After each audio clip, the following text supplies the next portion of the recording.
Well, as I await news on the Orioles of whether they're going to sign Framber Valdez or Ranger Suarez, for those that don't know, this Sunday night, the Ravens season came to an end after a missed field goal by Tyler Loop, put the Ravens at 8-9, and knocked them out of the playoffs after a hard-fought game.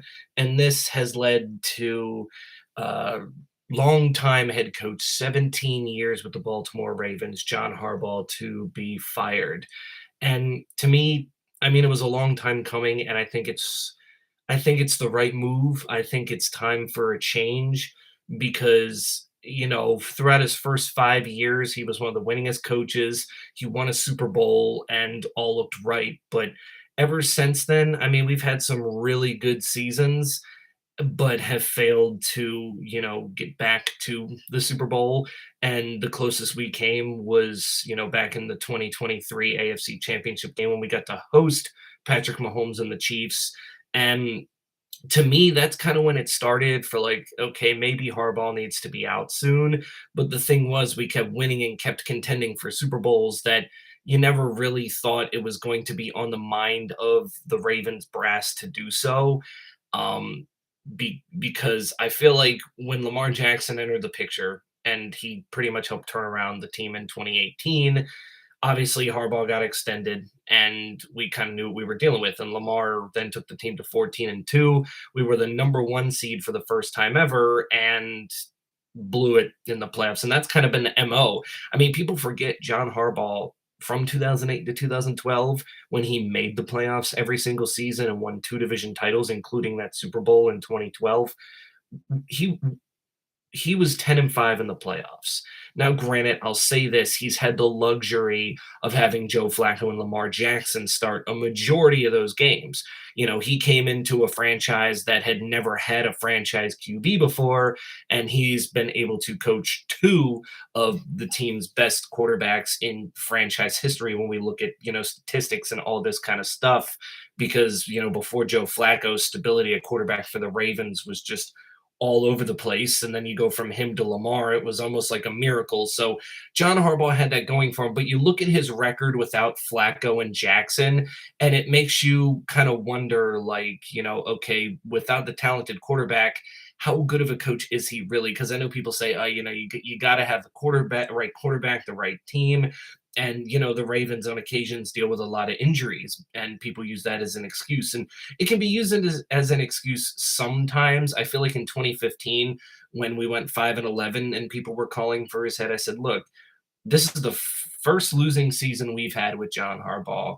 He dealt with a lot of injuries, and we were fighting hard in a majority of those games. I gave him the benefit of the doubt there. Even in 2021, when we started 8-3 and finished 8-9, we had so many injuries, but yet we were continuing to fight in these games. And if we just won a couple of those games, we would have been in the playoffs. So he was always one of those coaches that was going to get the team to fight hard. But at the same point in time, you have a team in a Super Bowl window. You have a next generation quarterback, and you've only reached the AFC Championship game once, and you've only won three playoff games since you last won the Super Bowl. And, to be honest with you, I know there's that whole thing of, Lamar and his playoff performance, but at the same point in time, it's just one thing for me to be like, but how many times can the coach continue to just let the team choke in the playoffs like they do? It's almost like mentally he prepares us for a completely different game. He's basically saying, like, all right, we're going to the Super Bowl. Let's just get through these games, completely forgetting that we have to win at least 2 to 3 games to even get to the Super Bowl, to get to where we want to be. Because, there was no reason in 2019 that we shouldn't have went to the Super Bowl and played San Francisco. There really wasn't any other team better than us in that season other than maybe Kansas City, and Lamar had only played them twice at that point and almost beaten them. And with it being in Baltimore, a place that before that season, Patrick Mahomes hadn't played before, I feel like it could have been a whole different game. And then you look at 2023 when we played the Chiefs at home in the AFC Championship game.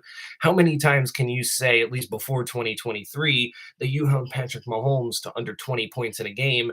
and yet you lose it because you can only put up 10 points, and your running backs, who are the big part of your game, only get a total of like 8 carries throughout the whole game.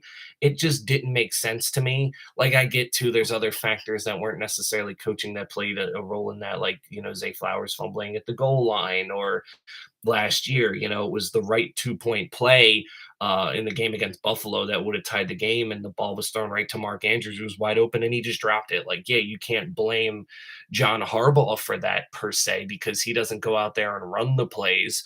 Um, they got to execute, and we didn't. But the thing is, how many times can the team continue shooting themselves in the foot before we realize, like, maybe there's something wrong here in the coaching staff?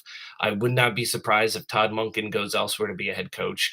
Zach Orr's future as defensive coordinator is up in the air, because his tenure has just been so weird. Like, last year, through the first 13 games, we weren't a great defense, and then all of a sudden we come out of the bye week and we look like we should have looked. And then this year, through the first 6 games of the season, or 5 games or something like that, we were historically one of the worst defenses in NFL history. And then we kind of have a stretch where, okay, the defense is getting better, and then when it mattered the most in these games, like when we lost to Cincinnati, and we lost the 2 games to Pittsburgh and the game to New England, all games outside of Thanksgiving against Cincinnati, where those games were close and down to the wire. And if you just make a couple of stops, then you just get it done. Like, it's almost like the defense just forgot how to make stops.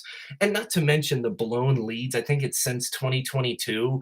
I don't know if we have the most blown fourth quarter leads in the league, but we're definitely close. I mean, how many times have I repeated myself over the years in my reviews saying, for 3 quarters the Ravens were good, but we got to the fourth quarter and we overthought things? That was John Harbaugh. He was trying to outsmart the other coaches when he didn't need to. Like, against Green Bay, he ran Derrick Henry, and look where that got you. And this past week, Derrick Henry did carry it 20 times, and I understand why maybe he didn't get many carries after that, because the Steelers were starting to stack the box and stop the run. But, there's got to be other things here, because, there's teams that we play that are terrible at doing things, but when they play us, all of a sudden it's like, oh, say they're a bottom tier offense, but when we play them, outside of maybe the Jets, their offense is unstoppable. Or, like when we were playing the Bengals this year, I'm surprised that we only put up technically 31 offensive points against the Bengals, because those other 7 were defensive. For as bad as the Bengals defense was this year, we should have done what we did to them last year, put up 30 plus points against them. Other factors played too. I think the offensive line being a little worse played a factor into the offense kind of, taking a downfall this year. But I mean, the Ravens had Zay Flowers, who they used a lot. You have Mark Andrews and Isaiah Likely, but very rarely. It's like they didn't even acknowledge that Isaiah Likely existed too much, and a lot of crap happened to him this year too, with all these weird things just happening, from the fumble as he's going in for a touchdown on Thanksgiving in the back of the end zone against the Bengals, to the reversed no catch, should have been a catch against Pittsburgh that pretty much decided the game, and all that. And then he comes up with his biggest play of the year, his redemption moment on that 4th and 7, making that big catch, only for Luke to miss the field goal. Because another thing I complained about with John Harbaugh in that game before the field goal was like, okay, you got, when did Likely make that catch? It was like 16 seconds left or something like that. We had one timeout. Steelers had none. I said, okay, now you just center it up. You run up the middle, gain a little bit more yards, and send Luke out there, because he's a rookie kicker, and he's playing in Pittsburgh, one of the harder places to kick, especially this time of the year. It needs to be as close as possible. It needs to be under 40 yards. And for whatever reason, he did that thing where Lamar takes a snap, he backs up 1 or 2 yards, and then falls over. I never understand when coaches call that play. Like, I get you're scared to fumble, but go forward. You need the kick to be as short as possible. And I'm not going to sit here and crucify Luke. I get people like, I don't want to hear he's a rookie. He didn't make a field goal longer than 52 yards this year. He was 30 out of 34. Lamar Jackson, Justin Tucker went 30 out of 33 his rookie season.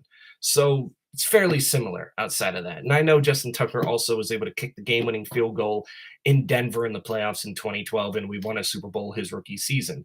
but at the same point in time, he put up similar stats field goal wise to Justin Tucker, with his longest field goal only being 4 yards shorter than Justin Tucker's his rookie season. So, sometimes these kickers aren't going to come out and just kick these long field goals well right away. And who knows?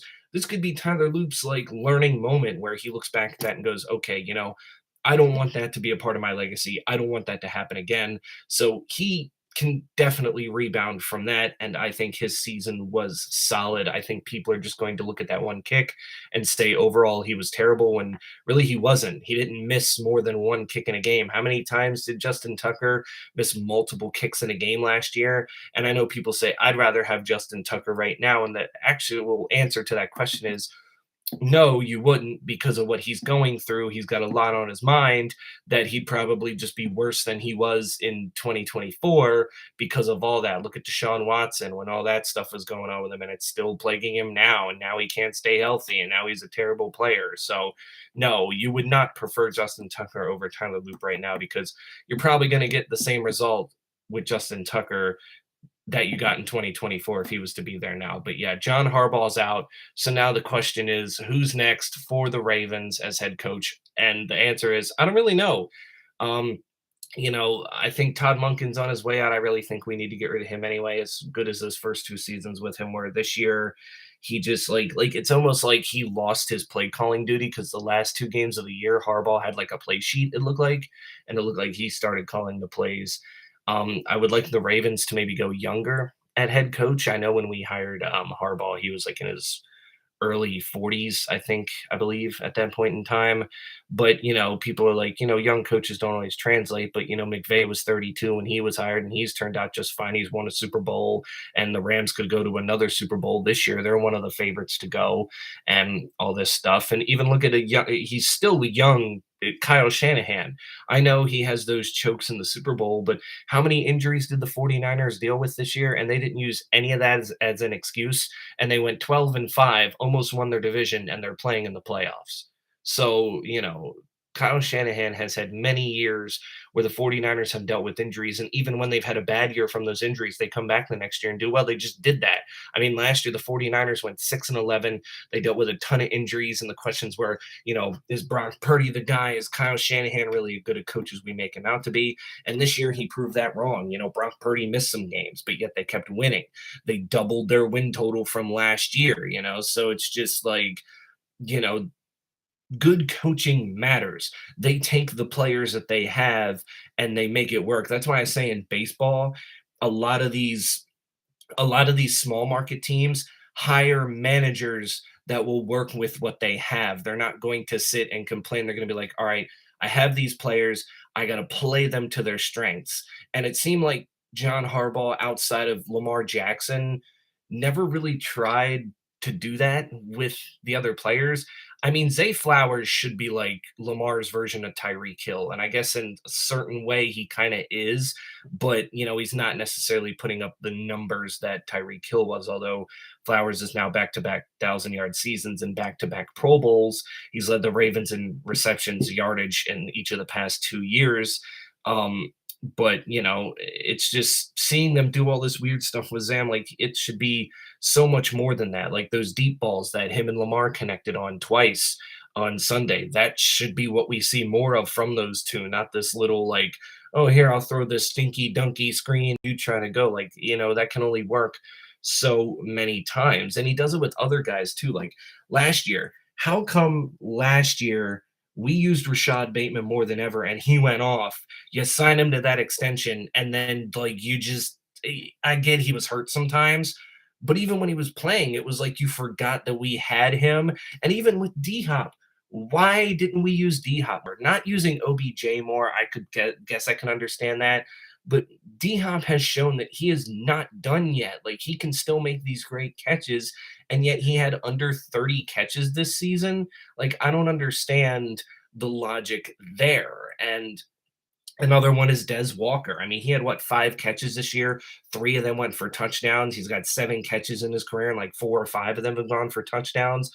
And why aren't you using him more? He's a big body, go up and get it contested catch guy. kind of reminds me of Anquan Bolden, which is weird because Des Walker does wear Anquan Bolden's number 81.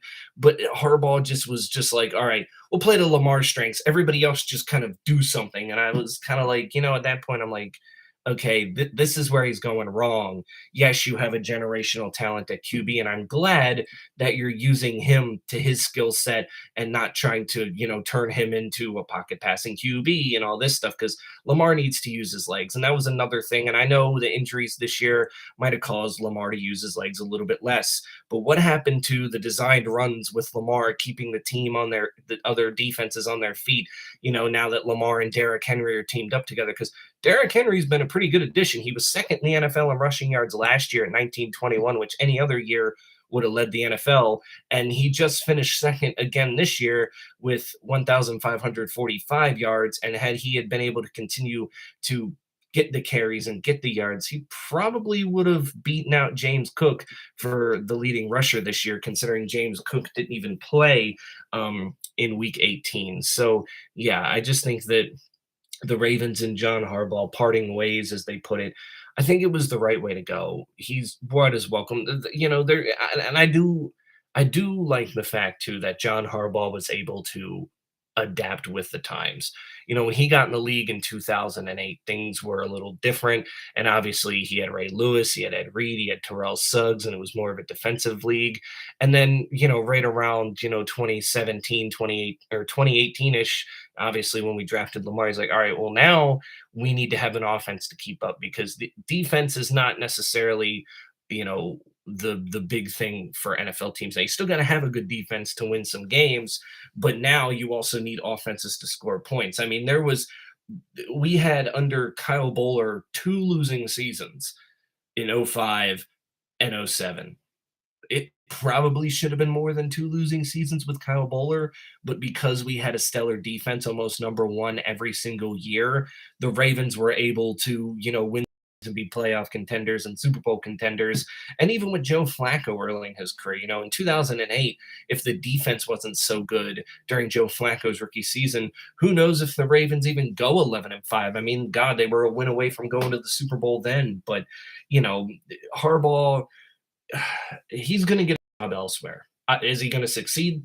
I don't know. It depends on where he goes. I've heard that the Giants are the favorite for him to go. And I mean, hey, he'll have Jackson Dart and Cam Scatterbo and Malik Neighbors. So, maybe that could be a good fit for him. But, and he's got some good defenders as well who really came toward the end of the year. But at the same point in time, I don't think there's any denying that John Harbaugh will be a Hall of Fame head coach. This was only his 3rd losing season ever because the other 3 times we didn't make the playoffs, we were 8-8 twice and 9-7. And then, of course, those 2 other years we didn't make the playoffs with 3 losing seasons. My bad. So 3 losing seasons because there was 5-11 and then 2 8-9 years. But that's the thing too. Only 1 season of double-digit losses, and you got to give him credit where it's due. So I still think he's going to be a Hall of Fame coach.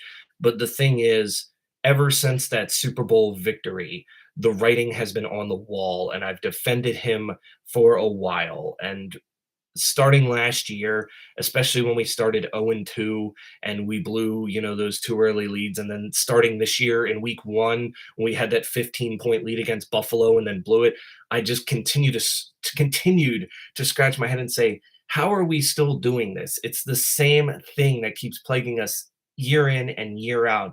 And yeah, you can blame the players for doing some things in those situations, but coaching has a lot to do with it.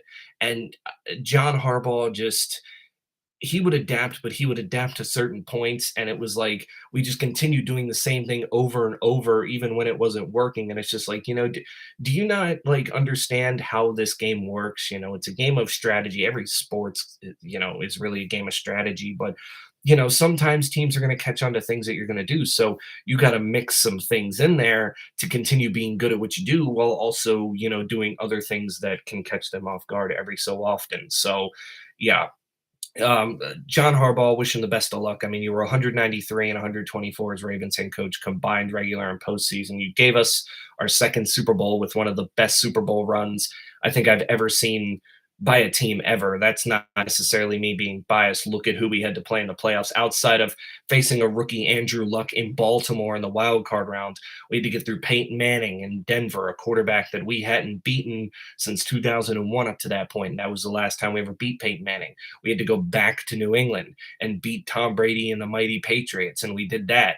And then we had to deal with a power outage in the Super Bowl against a pretty good 49er team that had John's brother Jim on the other side, and we won that one too, all after losing 4 of the last 5 games during that regular season in the first place.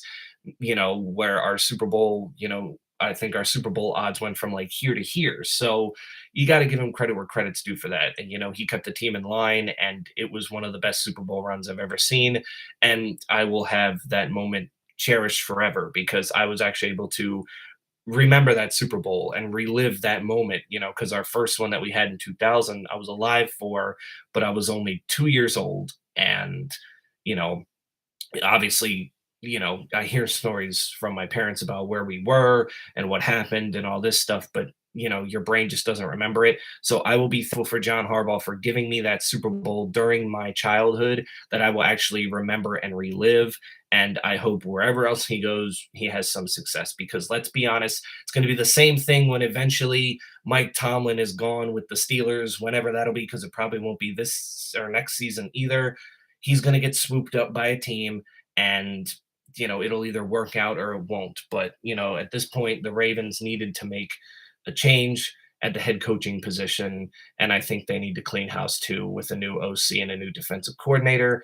And I think that they need to go outside of the organization to make these hires. Because like I said, if you're really truly going to make a change at head coach, and especially probably go outside of the organization, then I feel like for the other little mistakes and coaching mishaps that have been happening, you should go outside the organization, which Todd Monken was. But at this point, I don't think you should keep him around. And Zach Orr, as much as I like him as maybe like a linebackers coach, his defense is so bipolar. One week, like I said, we're shutting out the Bengals one week, 24 to nothing, and then we give up 28 to Green Bay, or not Green Bay, New England. It's just like, I don't know. I feel like head coach, offense coordinator, defense coordinator, we need to change that completely. And head coach is gone.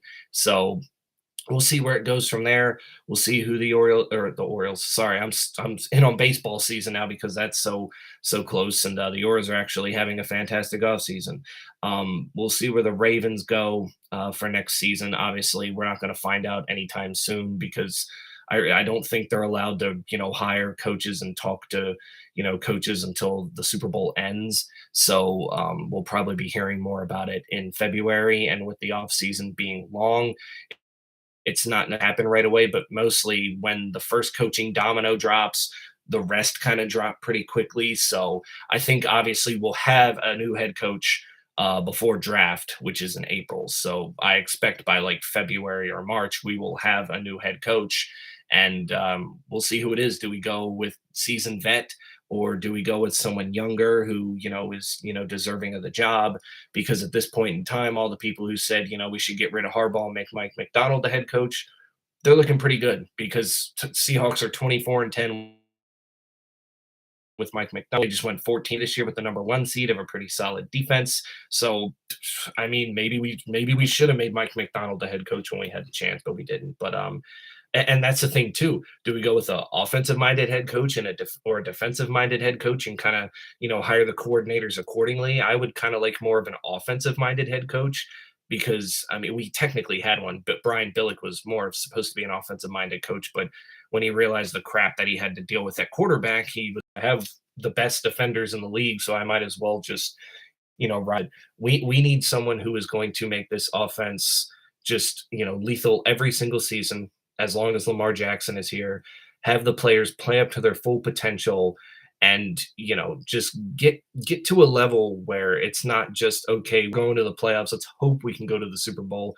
No, I want to be like the Chiefs where the past like 7, 8, 9, 10 years where it's like, oh, we're gonna win, and we're probably gonna win 4 or 5 Super Bowls in the process. That's what I want to see from this team. I want the Ravens to become hated for winning Super Bowls. they're hated for other reasons right now, but I want the Ravens to eventually be the Chiefs, where it's like you're winning so much that you're, the enemy at this point in time. Because, when you're a fan of a team like that, it just feels good knowing that, oh, these people just hate us because they're jealous that we keep winning and continue winning. Now, when your downfall happens, obviously like with the Chiefs this year, kind of, gets blown back in your face. But I want at least a 10-year run where the Ravens can get two or three Super Bowl victories. That's what I ideally want. I want them to get multiple Super Bowls. I don't want just one Super Bowl in a 10, 12. At this point we'll be going to next season, 14-year period. I don't want that. The last time we won a Super Bowl, I was 14 years old. I was a freshman in high school. I'm 27-year-old. I'm going to be 28 this year. I want to see another one. I want to see another one. And that's why I think the Ravens have the most spoiled fan base, because we consistently win and we do have the titles to show it. But, it's just, it is what it is. Now, if you were to ask me, who do I want to see win another championship first, Ravens or Orioles? I would say Orioles, because they haven't won in 43 years. My parents were kids the last time the Orioles won a Super Bowl. I'd at least like to see that before, I am inevitably no longer in this world. But we still have time for that, and hopefully this is the year. But I still want to see the Ravens win more championships. Just because I saw the one that I saw when I was in high school, that doesn't mean I don't want to see one ever again. I don't want to be that team that's just living off of that run. It's like I said, Mike Tomlin's the same exact way. He had one good Super Bowl run in 2008 that he won, and that was with Bill Cowher's players. And you can even argue that early on, John Harbaugh had, Brian Billick's players, but he at least built or helped build his team, with his players past that. And we won a Super Bowl with a lot of players that, were more a part of the Harbaugh era than they were the Billick era. Um, but ever since 2010, which was the last time the Steelers made the Super Bowl, Tomlin and the Steelers have barely won in the playoffs and done anything. And the Steelers are in the same boat. They want Tomlin fired too, but they continue winning and making the playoffs, so the organization wasn't going to do it. Now, do I think it would have been different if Luke made that kick and we were in the playoffs? I think it would have been very 50-50, because I still think if we would have got to the playoffs, our mindset was still going to be Super Bowl or bust. And, you know, um, I think had to have won a Super Bowl for him to stay. And I just don't think that was happening. I will still give him credit where credit's due this year to start 1-5 and go into the final week of the regular season with a win and in situation. That in itself is pretty impressive, because a lot of the time when you're 1-5, you're just like, okay, the season's done. So at least there was that. And without Lamar Jackson, we went 500. We went 2-2, and both of the games that we won without Lamar were with Tyler Huntley. I don't know why we ever got rid of him, but it is what it is. We learned from that mistake pretty quick. Um, but yeah, that's really all I have to say about the situation. I think it was, right for the Ravens and Harbaugh to move on. I think the Ravens need to make a change. I think Harbaugh needs a change of scenery.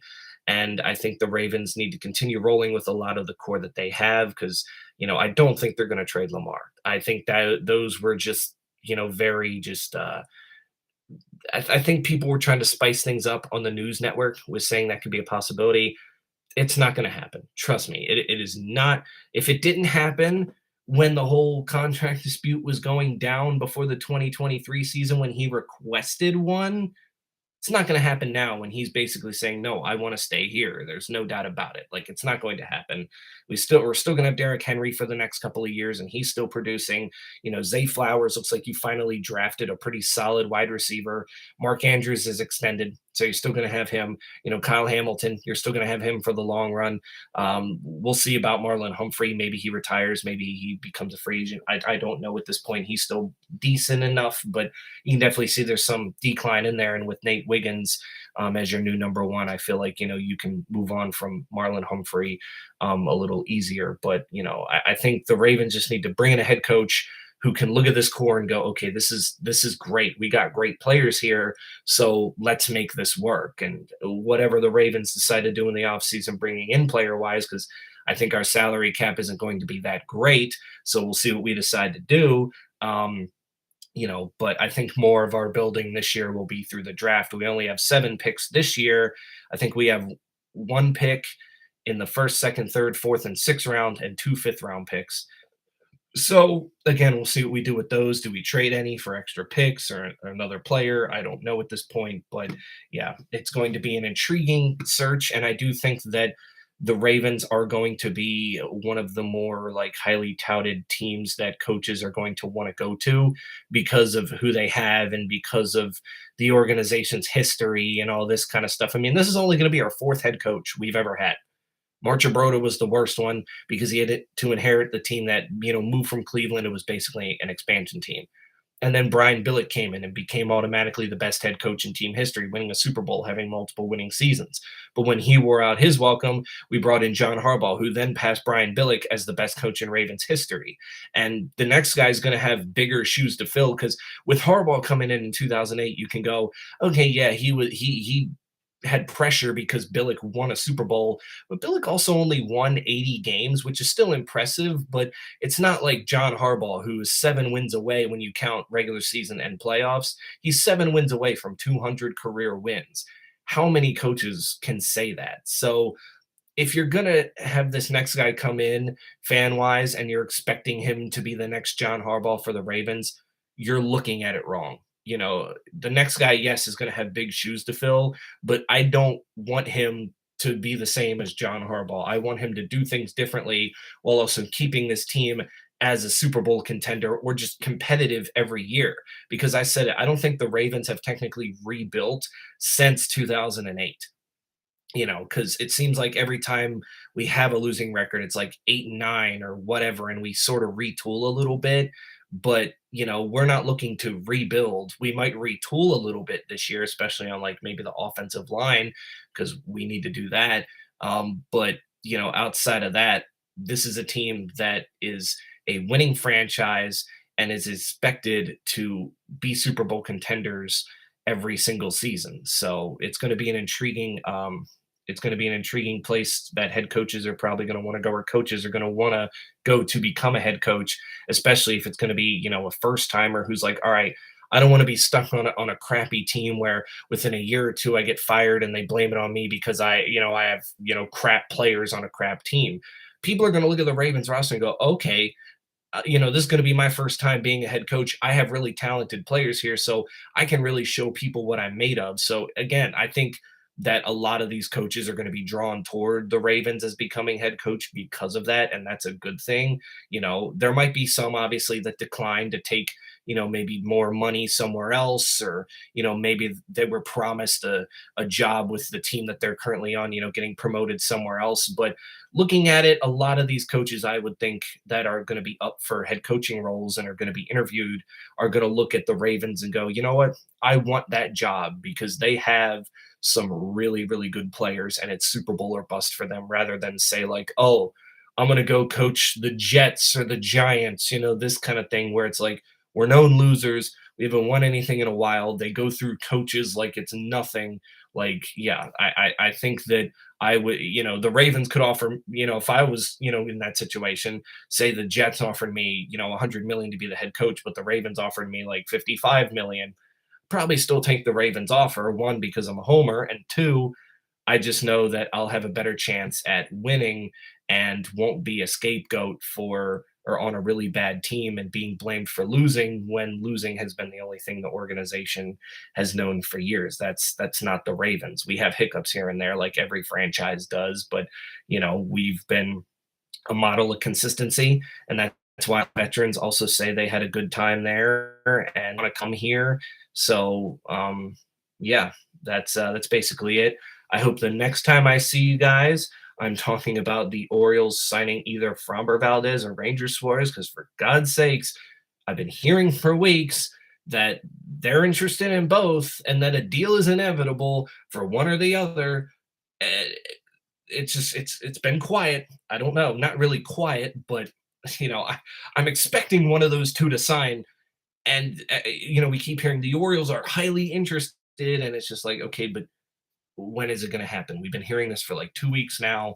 Can we, just have it happen already? So I'm hoping that's the next time I see you is a little bit more of a positive note with the Orioles. And obviously, I will be getting ready because spring training is in 6 weeks now. So expect a lot of MLB videos to come.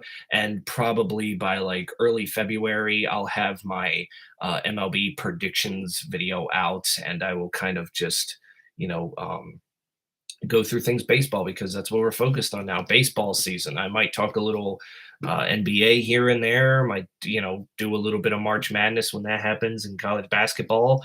But yeah, we're shifting gears. And when the Ravens find a head coach, which again I don't expect that to happen till obviously after the Super Bowl in either February or March, then we'll talk about that too, and I'll give you my 2 cents as to whether I like the hire or not, and how they'll do as the Ravens coach. But until then, tell me in the comments below, or not even comments below, but you get it. When this video is done going live, you'll be able to type in the comments below. How do you feel about this by the Ravens and John Harbaugh? Was this the right thing to do? Most people will probably say yes. But at the same point in time, how are you taking it? Because, like I said, John Harbaugh deserves a lot of praise from the fans in this organization. It's just as a lot of things do, they wear out their welcome. You think it was easy for Jerry Jones to fire Tom Landry? Probably not, but it needed to be done at that point in time because he wore out his welcome and the Cowboys needed a change. And look what it got them. By 1995, they had won 3 Super Bowls in 4 years. So maybe this is just what the Ravens need. And I think for Harbaugh, a change of scenery for him is what he needs. But yeah, that's it for me. Stay safe out there, and I will catch you all in the next one.